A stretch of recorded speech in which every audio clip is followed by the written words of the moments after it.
নিরামিষাশী বন্ধুদের জন্য আরও একটি নতুন নিরামিষ রেসিপি নিয়ে চলে এলাম। নমস্কার, রূপাস রসোই ঘর থেকে সকল বন্ধুদের শুরুতেই অনেক অনেক স্বাগত জানাই। আশা করছি সবাই ভালো আছেন। চলুন আজকে এই দুর্দান্ত স্বাদের নিরামিষ রেসিপিটি কী করে তৈরি করলাম, স্বাদে গন্ধে একদম অমৃতের মতো এই রেসিপিটি শেয়ার করছি। চলুন, প্রথমেই আমি এখানে নিয়েছি মুগ ডাল, 150 গ্রামের মতো মুগ ডাল। আমি জাস্ট 1 ঘন্টা ভিজিয়ে রেখেছি।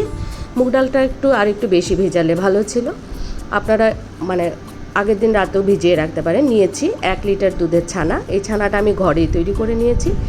ঘরে ছানা তৈরি করে এই রেসিপিটি কিন্তু আপনারাও তৈরি করতে পারবেন। প্রথমেই আমি একটা মিক্সিং জার নিয়ে নিলাম। মিক্সিং জারে ভেজানো মুগ ডালটাকে দিয়ে দিয়েছি। সব পরিমাণ মতো একটু লবণ দিয়েছি, 1 টুকরো আদা, 1 চা চামচ মৌরি আর 2টো কাঁচা লঙ্কা, পরিমাণ মতো জল দিয়ে এই ডালটাকে খুব সুন্দর করে একটা থকথকে পেস্ট তৈরি করে নেব। দেখুন আমার ডাল বাটাটা কিন্তু একদমই রেডি। এবার আমি যে ছানাটা বানিয়ে রেখেছিলাম এই ছানাটাকে ডালের সাথে খুব একটা মসৃণ করব না, বেশ কয়েকবার ঘুরিয়ে নেব। ডালের সাথে ছানার মিশ্রণটা কিন্তু একদমই তৈরি। এবার মিক্সিং জার থেকে পুরো পেস্টটাকে নামিয়ে এবার এখানে আমি দিয়ে দিলাম 1 চামচের মতো কর্নফ্লাওয়ার আর 1 টুকরো সেদ্ধ আলু। আলুর পরিমাণটা একটু বেশি দিতে পারেন, তাতে কোনো অসুবিধা নেই। এই পুরো মিশ্রণটাকে আমি বেশ সুন্দর করে একদম সফট করে মোলায়েম করে মেখে নেব। একে খুব সুন্দর করে একদম বড়ার আকারে তৈরি করা যাচ্ছে। এবারে চলে গেলাম মূল রেসিপিতে। গ্যাসে কড়াই বসিয়ে পরিমাণ মতো এখানে তেল দিয়ে দিলাম। হাতে সামান্য পরিমাণে তেল মেখে এই মিশ্রণটাকে আমি বড়ার আকারে তৈরি করে গোল গোল বড়ার আকারে শেপ দিয়ে আমি সবগুলো বড়াকে বেশ সুন্দর করে ভেজে নেব। এই শেপটা আপনারা একটু চ্যাপটা করে দিতে পারেন, অনেকটা ফুলকো ফুলকো এরকম করে গোল গোল করে দিলে অনেকটা দেখতে ভালো লাগে। এই পিট করে লাল লাল করে আমি ভেজে নেব। বন্ধুরা যারা আমার রেসিপি দেখা শুরু করেছেন, শুরুতেই একটা লাইক করে দেবেন প্লিজ। আর শেষ পর্যন্ত এই নিরামিষ এই দুর্দান্ত স্বাদের রেসিপিটা কী করে বানালাম শেষ পর্যন্ত কন্টিনিউ করবেন। 1 পিঠ হয়ে গেলে অপর পিঠ আমি বেশ সুন্দর করে উল্টে পাল্টে লাল লাল করে বড়াগুলোকে ভেজে তুলে নেব। এদিকে এই জারটাতেই আমি একটা গ্রেভির জন্য মশলা তৈরি করে নিচ্ছি। 5-6টা কাজু বাদাম নিয়েছি, একটা টমেটো কুচি আর হাফ টিস্পুনের মতো জিরের গুঁড়ো।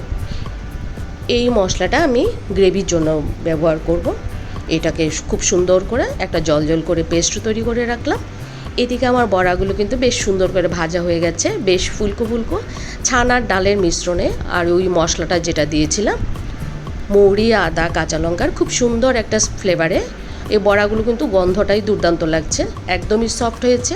ওই আলুর টুকরোটা দেওয়াতে ওই সফটনেসটা আরও বেশি করে আসবে।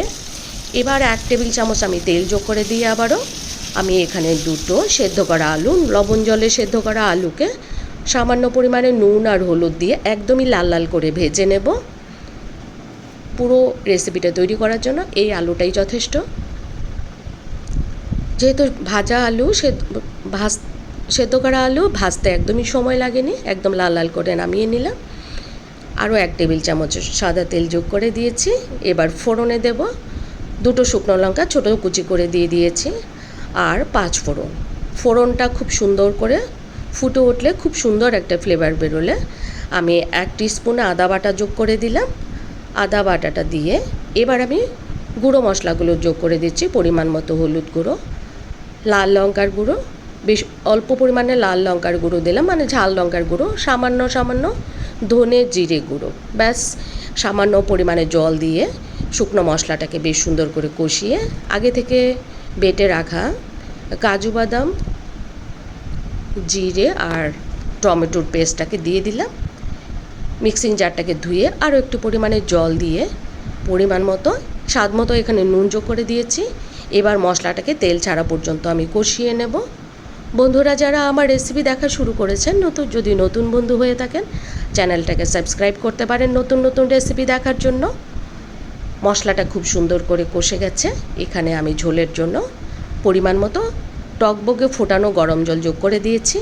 ঝোলটাকে খুব সুন্দর করে ফুটে উঠলে আমি ভেজে রাখা বড়া আর আলুগুলোকে দিয়ে বেশ খানিকক্ষণ ফুটিয়ে নেব।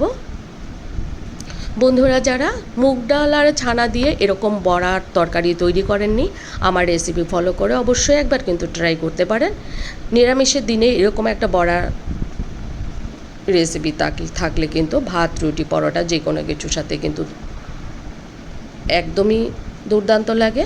এখানে আমি স্বাদ মতো একটু মিষ্টি যোগ করে দিয়েছি, আর দিয়ে দিলাম গরম মশলার গুঁড়ো, আর সামান্য পরিমাণে দিয়ে দিলাম ঘি।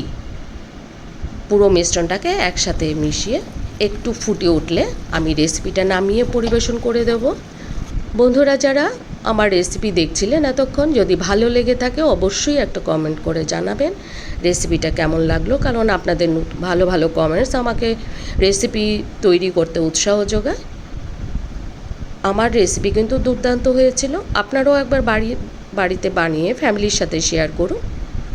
ধন্যবাদ সকল বন্ধুদের, এতক্ষণ যারা ধৈর্য ধরে আমার রেসিপি দেখছিলেন, আর যারা এখনও লাইক করেননি প্লিজ একটা লাইক করে দেবেন। আর নতুন বন্ধুরা যদি সময় থাকে, আমার চ্যানেলে অনেক নিরামিষ রেসিপি আছে, অবশ্যই একবার ট্রাই করবেন এই রেসিপিগুলো দেখার জন্য।